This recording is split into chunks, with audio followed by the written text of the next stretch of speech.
Hello नमस्कार और आप सभी का स्वागत है मेरे इस चैनल कोर्ट से में।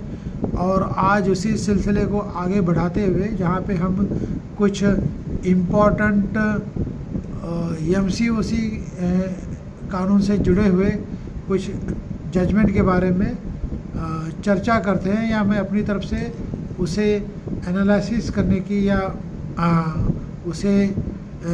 उसका संक्षिप्त में वर्णन करने की कोशिश करता हूँ।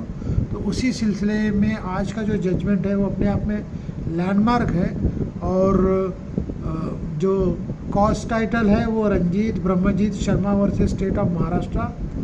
और ये जो जजमेंट डिलीवर हुआ था सुप्रीम कोर्ट के उस वक्त के जस्टिस एसबी सिन्हा के द्वारा, और ये एसबी सिन्हा और संतोष हेगड़े और बीपी सिंह इनकी बेंच थी। साइटेशन की बात करूं तो साइटेशन होगा AIR 2005 INSC 225। ये साइटेशन है इसका। जजमेंट की जो डिलीवरी है डेट वो 1 जनवरी 1970 की है। तो इन शॉर्ट जो कोर्ट के सामने मसला था वो it involved the interpretation and application of the MCOC act in which an appeal was filed, SLP was filed against Bombay high court judgment, जहाँ पे बॉम्बे हाई कोर्ट ने एक क्रिमिनल एप्लीकेशन नंबर 572 ऑफ 2004 ये 16 जुलाई 2004 के ऑर्डर के तहत जो बेल फाइल थी वो रिफ्यूज़ कर दी जाती है, जहाँ पे अप्लीकेंट थे रंजीत ब्रह्मजीत शर्मा। तो इस लिहाज से मसला जो सुप्रीम कोर्ट में पहुंचता है, और ये जो अपीलेंट है ये फॉर्मर पुलिस कमिश्नर रह चुके हैं। He was posted in the city of Pune in the state capacity between 30th April 2000 to 31st December 2000। फिर ये बॉम्बे के पुलिस कमिश्नर भी बनते हैं, और 1 जनवरी 2003 को ये बॉम्बे के पुलिस कमिश्नर बनते हैं। और उसके बाद में इसी बीच इनके खिलाफ डिसिप्लिनरी प्रोसीडिंग्स वगैरह इनिशिएट की जाती है जो गवर्नमेंट की तरफ से है। लेकिन वो जो है 25 नवंबर 2003 को without taking any further action on these disciplinary proceeding he was allowed to superannuate on 30th 11/2003। यानी कि जो डिसिप्लिनरी प्रोसीडिंग्स थी रंजीत शर्मा के खिलाफ जो गवर्नमेंट ऑफ महाराष्ट्र ने इनिशिएट की थी, उसमें कोई फर्दर स्टेप ना लेते हुए इन्हें अलाउ कर दिया जाता है कि ये सुपर एन्यूएट हो जाए 30 नवंबर 2003 को। तो और इनकी जो पोस्टिंग भी हुई थी as a commissioner of police, उसमें भी एक विवाद था कि he was so posted upon supersession of few other officers. वो इंटरनल डिपार्टमेंटल में ये सारी चीज़ें होती रहती है, और ये कोई पहला मसला नहीं रहा होगा, और ये अंतिम मसला भी नहीं रहेगा फ्यूचर में। इस तरह के इश्यूज़ रहते हैं डिपार्टमेंट्स में। उसी दौरान एक अब्दुल करीम तेलगी को अरेस्ट किया जाता है, और he was arrested and proceeded against for an allegation of commission of an offence of printing counterfeit stamps and forgery involving various states। उन्हें बेंगलोर जेल में लॉन्च किया जाता है 2001 नवंबर से। वो वहीं पे होते हैं, मतलब उन्हें जेल भेज दिया जाता है, हालांकि सारे प्रोसेस को फॉलो करने के बाद। तो जब ये रंजीत शर्मा जो उनका टेन्योर था पुलिस कमिश्नर पुणे में, इस वक्त ये फेक स्टैम्प जो है 2,98,000 का जो है सीज किया था, और जिसके तहत FIR फाइल हुई थी, crime number 135 of 2002। Bund Garden police station में क्राइम रजिस्टर्ड होता है, section 120B, 255, 249, 260, 263A and 478, 472 and 474 read with section 34 of the IPC।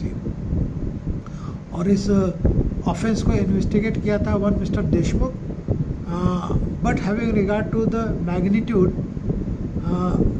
3 teams led by one mister SM Mushrif, जो असिस्टेंट कमिश्नर पुलिस थे। और ये पाया गया कि जो मुशरिफ थे वो he was the brother of the one of the minister in the state government. और उसके बाद में 16 जुलाई 2002 को प्रपोजल मूव किया जाता है, और जिसके तहत section 3 of the MCOC act के तहत इस गुनाह को इन्वेस्टिगेट करने के लिए इस प्रोविज़न को इन्वोक किया जाता है, जहाँ पे ऑब्वियसली सीनियर पब्लिक प्रोसिक्यूटर का ओपिनियन वगैरह इन्वॉल्व था, और इस तरह सेक्शन 3 MCOC एक्ट को इन्वोक करते हैं। अब मिस्टर मुलानी, एक जो मिस्टर मुलानी थे assistant commissioner of police crime branch, was included in the field work team along with other officers in connection with the investigation of the said crime। यानी कि जो क्राइम ऊपर मैंने बताया जहाँ पे क्राइम रजिस्टर्ड हुआ था और जहाँ पे MCOC को भी इन्वोक किया था, तो उस क्राइम के इन्वेस्टिगेशन में मिस्टर मुलानी इनको उस टीम में इंक्लूड किया जाता है। और ये जो इन्वेस्टिगेशन ओवरऑल सुपरविज़न के लिए जो टीम बनती है उसमें और भी ऑफिसर थे, लेकिन mister Mulani assistant commissioner of police इन्हें फील्ड वर्क में as one of the team member include करते हैं।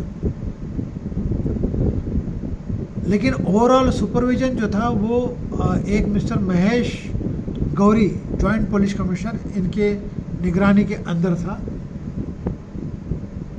अब एक जो इम्पोर्टेंट ग्राउंड ऑफ इन्वॉल्वमेंट जो मिस्टर रंजीत शर्मा जो अपीलेंट थे सुप्रीम कोर्ट में और हाई कोर्ट में भी, ऑब्वियसली हाई कोर्ट के ऑर्डर को चैलेंज करते हुए सुप्रीम कोर्ट पहुंचे थे, और जहां पे इन्हें अरेस्ट किया गया था। ही वॉज अरेस्टेड ऑन 1 दिसंबर 2003। फिर रिमांड वगैरह मिलती है और फिर बाद में इन्हें जुडिशियल कस्टडी वगैरह मिलती है। उसके बाद में ये बेल के लिए अप्लाई करते हैं और अंततः वो बेल खारिज होती है। तो इस पूरे प्रकरण में ये पाया गया कि इनका कुछ इन्वॉल्वमेंट था। अब जो राइवल कंटेंशंस जो थे अपीलेंट और प्रोसिक्यूशन का केस, वो तो एक बात है, लेकिन जो एडमिटेड पोजीशंस थी उस पर ज़रा हम नज़र डालते हैं कि on the basis of the information received by the appellant and on his direction to intercept the car and on his telephonic instructions thereabout, a first information report dated 7th June 2002 was lodged. During the course of investigation of the said case, number of places were raided and huge quantity of stamps, printing machines of 21 crore 28 lakh 47,000 an odd amount, बहुत बड़ा amount है, where seized है from several accused. MCOC धारा का invoke किया गया था और Telgi was figured as an accused number 23 and mister Shabir Sheikh accused number 25 and on that period of 90 days was coming to end 3rd September 2002 on or about 22nd November 2002, Mr. Jaiswal, DIG, SRPF Mumbai, granted an approval to invoke the provision of the NCOC, whereupon DCP Dr. Jay Jadhav took over the investigation of the said case. अब high court के सामने जो role था appellate का was said to be redemption of help and support to organized crime syndicate by certain act of omission and commission, because he was a public servant. So section 24 directly apply होता है MCOC Act का. By rendering help or support to Mulani, co-accused when he was a commissioner of police Pune, and through API Dilip Kamath, co-accused while he was the commissioner of police in Mumbai.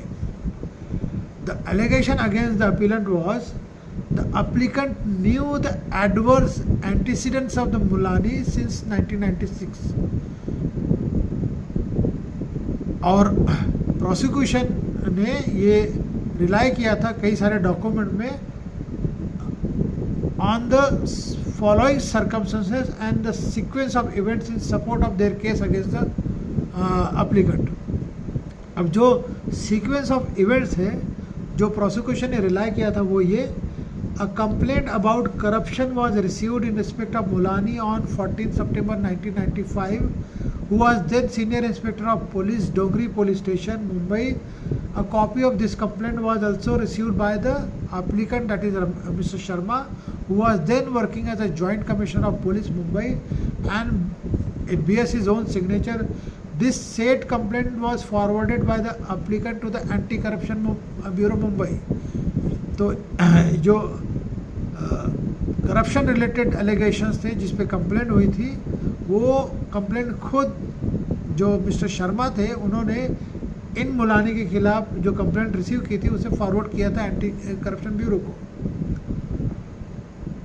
उसके बाद जो दूसरा document जो prosecution ने rely किया कि in an affidavit dated 29 October 2002 filed by the appellant यानी कि mister Sharma in his capacity as the Commissioner of Police Pune before the Maharashtra State Administrative Tribunal against Mulani, he has categorically affirmed the conduct of the Mulani was found to be highly suspicious in a sensational murder case of one Fauzia Khan. तो MAT के सामने deposition में by way of an affidavit the applicant mister Sharma कंसीड्स that he has unworthy credentials और highly suspicious credentials, और जिस तरह के murder case में उनका इन्वॉल्वमेंट था इस तरह का एफिडेविट भी MAT के सामने इन्हीं कमिश्नर द्वारा फाइल किया गया था. यानी कि इनके एंटीसीडेंट्स की पूरी जानकारी मिस्टर शर्मा को थी as a commissioner of police. And on 6 September 2002 the investigation was handed over to DCP Jay Jadhav, as then the provision of the MCOC Act were invoked against the two of the accused. New teams were formed for the investigation under the MCOC. While forming the team, the applicant included the Mulani's name in the investigation team, despite being the fact that he was told not to do so by DCP Jadhav because there were previous antecedents, suspicious antecedents, suspicious conduct, while he was also a police officer. It was on that pretext the then Police Inspector Deshmukh was too overburdened being the charge of the Bund Garden Police Station, and it was only Mulani who knew all the facts of the case. अब ये इस तरह का allegation जो है वो अपने आप में काफ़ी सीरियस था. इसके अलावा भी जो इन्वेस्टिगेशन के दौरान ये पाया गया कि Ashok Basak, additional chief secretary, then the additional chief secretary state of Maharashtra, had inform mister Sharma who was the commissioner on 6 September 2002 about Mulani being in telephonic contact with Mr. Telgi, who was a main accused, who was then lodged in the central jail at Bangalore, and his tainted role in the fake stamp case. information was passed on to BASAG, that is Additional Chief Secretary, by Adib Chaudhary, Additional Chief Secretary Home, Government of Karnataka. Or the applicant had assured the Chief Secretary Maharashtra, Additional Chief Secretary Maharashtra, Mr. BASAG, that he would remove Mulani from the investigation. Despite this, Mulani was not removed by the applicant and he was allowed to continue with the investigation. तो समझ सकते हो कितना serious allegation था. और ये undisputed है कि at least as on 6th of September 2002 the then additional chief secretary Mr. BASAG had shared this information with Mr. Sharma. और भी है कि अलग से एक कंप्लेंट 15 जुलाई 2002 को president Pune forum citizen receive हुआ था अगेंस्ट मिस्टर मुलानी, एंड ये allegation related complaint by this Pune forum citizen was received by the applicant against this Mulani. Mulani was further transferred to Sangli by an order of the government 4th September 2002. This order was received in Pune on 6th September 2002. The order of transfer of Mulani was not served till he had obtained a stay against the transfer from the MAT. तो समझ सकते हो किस तरह की conspiracy का allegation reveal किया था in the facts of the case. Mulani was allowed to be associated with the investigation till 30th September 2002 and he was transferred to the special branch on 30th September 2002. So in short, जो main allegation था जहाँ पे fake counterfeit stamps का मसला अनर्थ हुआ था, जहाँ पे क्राइम रजिस्टर्ड हुआ था, बाद में एमसीओसी के तहत इन्वेस्टिगेशन की को इन्वोक किया गया था, इसे एमसीओसी के दायरे में लाया गया था. तो जो एलिगेशन पाया गया कि mister Sharma in his capacity as a public servant working as a commissioner of police beat in Pune और Bombay, he not only abetted but also facilitated the crime. तो इस लिहाज से जो है एमसीओसी के सेक्शन 24 के तहत और सेक्शन 3 सबसेक्शन 2 के तहत he has committed an offence under section 4 of the MCOC Act. ये मेन प्रीमाइस होता है. अब जो भी राइवल कंटेंशंस की सबमिशंस होती है, the legendary V R Manohar had argued before the High Court as well as the Supreme Court. और जो हाई कोर्ट है उन्होंने पाया कि जो रोल है, जो भी तथ्य सामने लाए गए थे मिस्टर शर्मा के खिलाफ प्रोसिक्यूशन द्वारा, तो बॉम्बे हाई कोर्ट का कहना था कि it is a fit case where the bail should be rejected because straightway section 24 applicable होता है और उस लिहाज से the applicant is has committed an offence under section 3 subsection 2 and having abated them have also committed an offence under section 4 of the act. और उसके बिना पे जो बेल होती है वो बॉम्बे हाई कोर्ट रिजेक्ट कर देती है. अब जब मसला सुप्रीम कोर्ट पहुंचता है तो सुप्रीम कोर्ट जो है वो पूरे फैक्ट्स और राइवल कंटेंशंस और मटेरियल ऑन रिकॉर्ड्स के बिना पे ये कंक्लूड करती है कि जो तथ्य लाए गए हैं और जो मटेरियल प्लेस किए गए हैं उनके एनालिसिस के बाद ये कहीं से भी साबित नहीं हो पाता है कि वो किसी भी तरह से उन्होंने उनका role as an abettor and facilitator इसमें पाया जा सके। तो इस लिहाज से जो है इनके खिलाफ इस तरह का कोई संगीन अपराध का मसला नहीं बन सकता।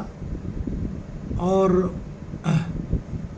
जो है कि जो बेल बॉम्बे हाई कोर्ट ने खारिज की थी उसे एसएलपी फाइल करने के बाद में इन्हें जो इंटरिम बेल मिली होती है उसको जो है वो सुप्रीम कोर्ट कंफर्म कर देती है ऑन टर्म्स एंड कंडीशंस, जो भी टर्म्स एंड कंडीशंस वो इम्पोज करते हैं। तो इस लिहाज से ये मसला जो है अपने आप में बहुत ही चर्चित रहा। बिकॉज़ एक तो जो है कि इसमें इन्वेस्टिगेटिव विंग के हाई प्रोफाइल ऑफिसर्स का अपने आप में इन्वॉल्वमेंट हो जाना, फिर कमिश्नर का इस केस में इम्प्लीडमेंट एज एन एक्यूज़ हो जाना, जहाँ पे मेन एलिगेशन ये था कि उनका अपना एक रोल है to facilitate this illegal activity, and thereby doing so he has committed an offence of as a facilitator and as an abater, जो बाद में सुप्रीम कोर्ट ने उसे नहीं माना और बेल दे दी। तो बेल के लिहाज से ये अपने आप में बहुत ही इम्पोर्टेंट जजमेंट है। कई सारे MCOC मैटर्स में इस सेलिब्रेटेड जजमेंट का बार बार जिक्र किया जाता है। इनफैक्ट इसे एज अ प्रेसिडेंट साइड भी किया जाता है। तो आज के लिए इतना ही, फिर मिलेंगे अगले ऐसे ही इम्पोर्टेंट जजमेंट के बारे में बात करते हुए। तब तक के लिए विदा। Thank you, have a nice day, goodbye, see you.